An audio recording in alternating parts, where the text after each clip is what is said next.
अच्छा, अब नेक्स्ट जो डेरिवेशन है, अगर आप दो मैग्नेट्स ले लो,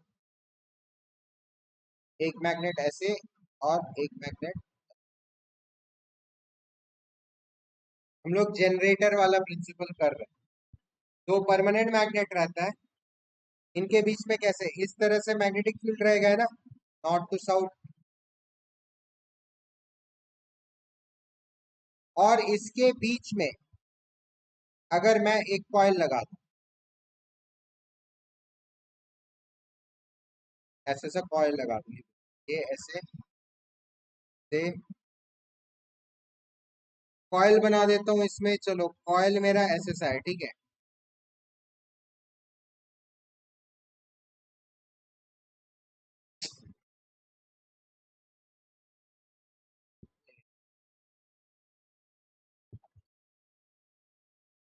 मेरा कॉइल मान लो ऐसे सा है। अब इस कॉइल को, कॉइल का एरिया वेक्टर कैसे ऐसा होगा, है ना, और बी वेक्टर आपका इस तरफ जा रहा है। अब मैं अगर कॉइल को रोटेट करूंगा, गोल गोल ऐसे घुमाऊंगा, तो क्या होगा, इसका थीटा चेंज होता रहेगा बी और ए के बीच में जो एंगल है। अब बी और ए के बीच में अगर एंगल चेंज हो रहा है,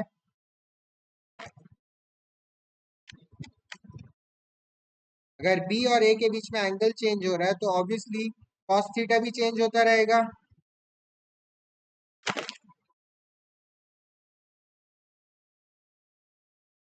बी एंड ए के बीच में एंगल चेंज हो रहा है, तो कॉस थीटा चेंज होता रहेगा। और ये किसका फॉर्मूला होता है, ये फ्लक्स का फॉर्मूला होता है। फ्लक्स भी चेंज होगा, मतलब कॉइल अगर रोटेट करता रहूंगा मैं मैग्नेटिक फील्ड में, तो फ्लक्स चेंज होगा। और फ्लक्स चेंज होने से क्या होता है, D phi by D T अगर चेंज हो रहा है, तो कुछ ना कुछ ईएमएफ इंड्यूस होगा कॉइल में। कल पढ़े थे हम लोग, ठीक है, N D phi by D T यही होता है ना। तो इस कॉइल में कुछ एक करंट फ्लो करने लगेगा। इतना समझ में आया।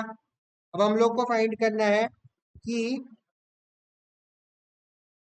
Magnitude of induce current in rotating coil कितना होगा, मतलब इसके स्पीड के हिसाब से कितना होगा, क्योंकि डिपेंड करता है ना। हो सकता है मैं कॉइल को बहुत धीरे धीरे घुमा रहा हूँ, हो सकता है मैं कॉइल को बहुत तेज घुमा रहा हूँ, तो उससे कोई फर्क पड़ेगा क्या करंट पे, वही चीज हम लोग को प्रूफ करना है, ठीक है। चलो शुरू करते हैं, ये कॉन्सेप्ट था। अब इसका डेरिवेशन शुरू करते हैं। डिराइव एक्सप्रेशन फॉर मैग्नीट्यूड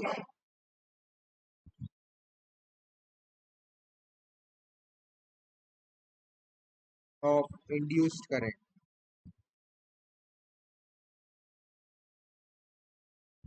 इन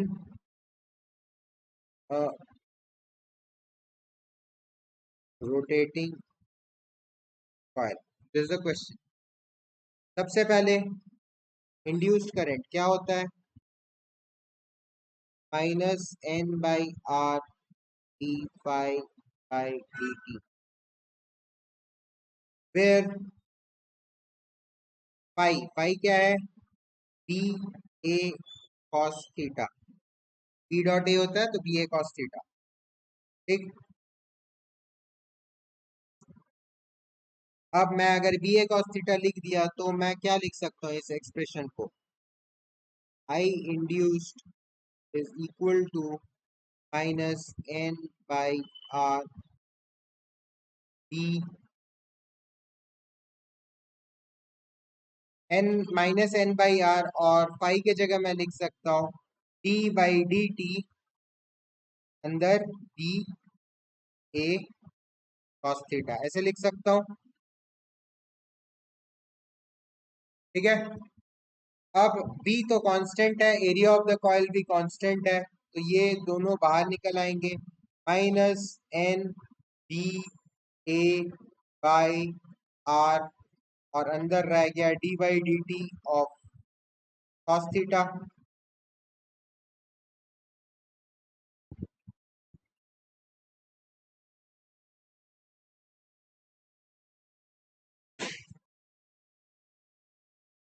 यहाँ तक आया समझ में? अब cos थीटा को डिफरेंशिएट करूंगा क्या होगा? माइनस साइन थीटा, तो एन ई ए माइनस माइनस, चलो मैं बाद में माइनस माइनस कर दूंगा, माइनस साइन थीटा आ गया, यहाँ पे माइनस है, आर है, और minus sine theta D theta है ना, सिर्फ माइनस साइन थीटा नहीं डी थीटा भी आएगा,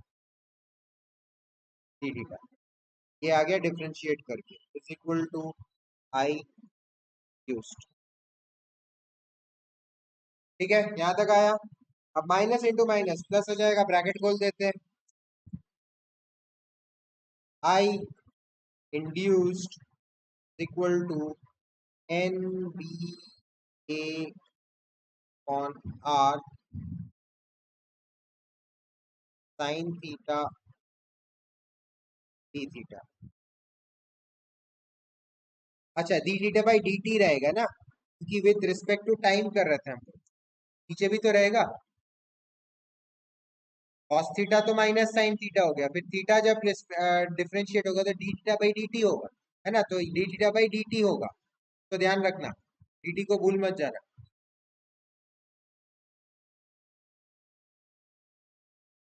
अब D theta by D T क्या होता है सर्कुलर मोशन में, याद करो, थीटा था एंगुलर डिस्प्लेसमेंट, टी था time, angular displacement by time क्या होगा, एंगुलर वेलोसिटी होगा, ओमेगा।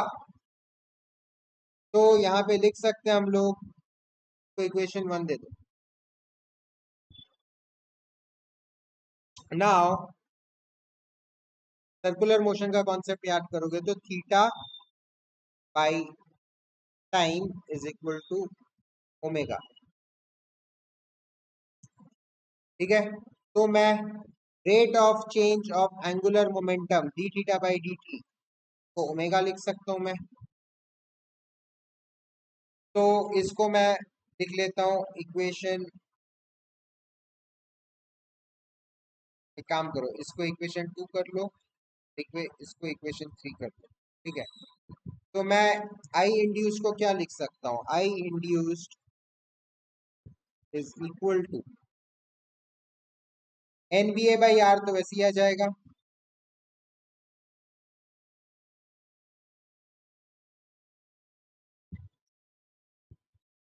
साइन थीटा, थीटा के जगह मैं क्या लिख सकता हूँ, इस इक्वेशन से देखो theta is equal to omega t होगा, तो मैं साइन थीटा के जगह साइन ओमेगा टी लिख सकता हूँ,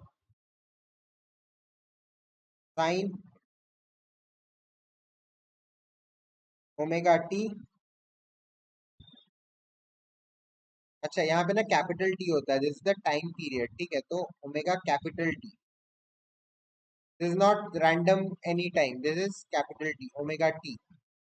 एंड डी थीटा के जगह क्या लिख सकता हूँ मैं, D theta by D T था, तो मैं ओमेगा लिख सकता हूँ यहाँ पे,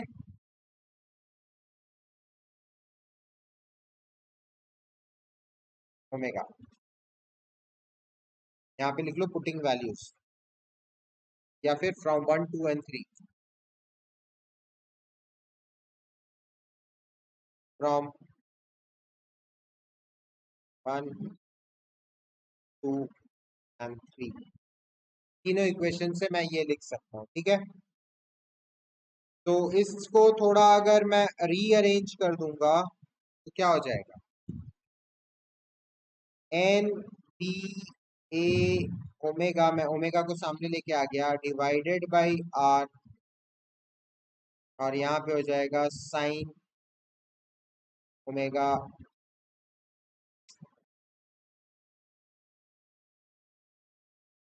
साइन ओमेगा टी।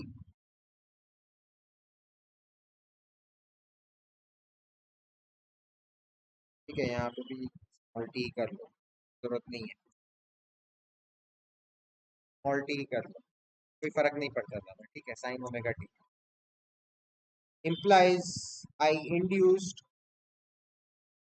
अब n कांस्टेंट है, p कांस्टेंट है, एरिया कांस्टेंट है, ओमेगा भी कांस्टेंट ही रहेगा जिस स्पीड से वो घूम रहा है, और r भी कांस्टेंट है, ये सारे के सारे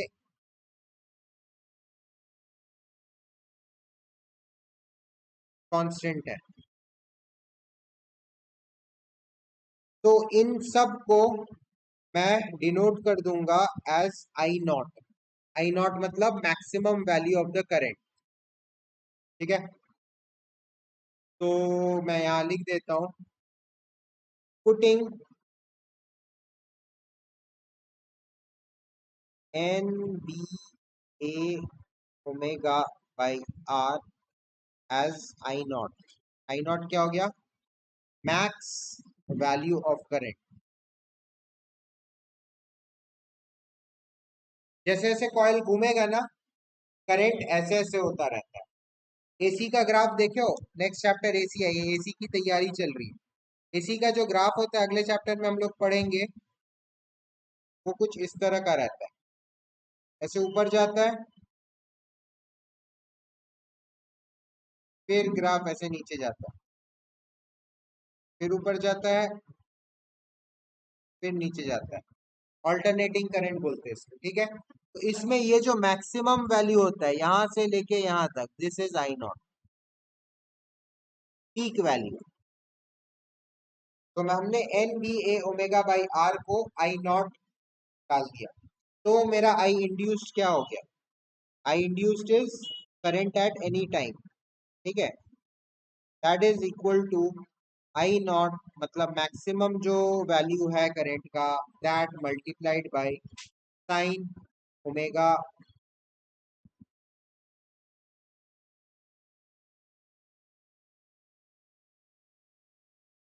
इसको पीक वैल्यू भी बोलते हैं, मैक्स या फिर पीक वैल्यू।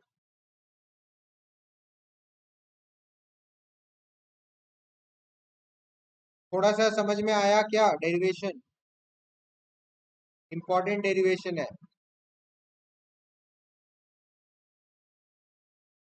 लास्ट में N B A omega by R I naught होता है, पीक वैल्यू ऑफ एसी। यहाँ से आपका धीरे धीरे ये देखो एसी शुरू हो गया। एसी जनरेटर में यही होता है, आपके दो मैग्नेट्स रहते हैं, बीच में कॉइल रहता है, और कॉइल एक कॉइल नहीं रहता है, वो 1000 कॉइल, 5000 कॉइल, जितना ज्यादा नंबर ऑफ टर्न्स दोगे उतना ज्यादा करंट प्रोड्यूस होगा। ऐसे बार बार ऐसे करके घुमा घुमा के कॉइल्स रहते हैं, और उसको हम लोग with the help of an engine, engine में क्या जनरेटर में क्या होता है, पेट्रोल डालते हैं, करंट निकलता है, पेट्रोल डाल के हम इंजन घुमाते हैं, इंजन के साथ वो कॉइल कनेक्टेड रहता है, तो कॉइल भी घूमता है। आ रहा है समझ में? ऐसे करके, और दो मैग्नेट लगे रहते हैं। तो मैग्नेटिक फील्ड में जब भी आप किसी कॉइल को, कंडक्टर को घुमाते हो, उसमें करंट इंड्यूस होता है, ये माइंगे चैप्टर है ना, तो उसमें करंट इंड्यूस होता है, और वही करंट हमारे घर में आ जाता है। तो पावर कट में भी हमारा घर में इलेक्ट्रिसिटी रहता है। जनरेटर का वही फंडा होता है ना, जब पावर कट हो गया आपके घर में, इलेक्ट्रिसिटी कैसे रहेगा? आप पेट्रोल जला रहे हो, इंजन चला रहे हो, इंजन से कॉइल घूम रहा है, कॉइल घूम रहा है मैग्नेट के बीच में, तो कॉइल में इलेक्ट्रिसिटी जनरेट हो रहा है, और वो इस एसी के फॉर्म में ही जनरेट होता है, जिस कारण हमारे घर के सारे ये सप्लाईज में जो भी एसी डिवाइस लगा है एकदम नॉर्मल चलता है। जैसे नॉर्मल एसी करंट में चलता है, वैसे जनरेटर के करंट में भी चलता है। देखे हो ना, शादियों में जनरेटर वगैरह रहता है, ऐसे खींच के चालू करना पड़ता है उसको, एक रस्सी जैसे रहता है, रस्सी खींचते हो तो इंजन घूमता है और चालू होता है। कुछ जनरेटर्स में पुश बटन स्टार्ट रहता है, तो पुश करो और cut cut cut cut cut cut cut cut cut करके चालू हो जाता है। अलग अलग साइज के जनरेटर्स आए समझ में? तो we are talking about the basic physics का प्रिंसिपल ऑफ जनरेटर्स इस चैप्टर में। अगला चैप्टर एसी है, यही बेस को यूज करेगा इस। ठीक है, चलो ये डेरिवेशन हो गया। आप लोग को ऊपर से अगर देखना है तो देख लो, बाकी आज का क्लास यहीं पे खत्म करते हैं। भूमि लिख लिए?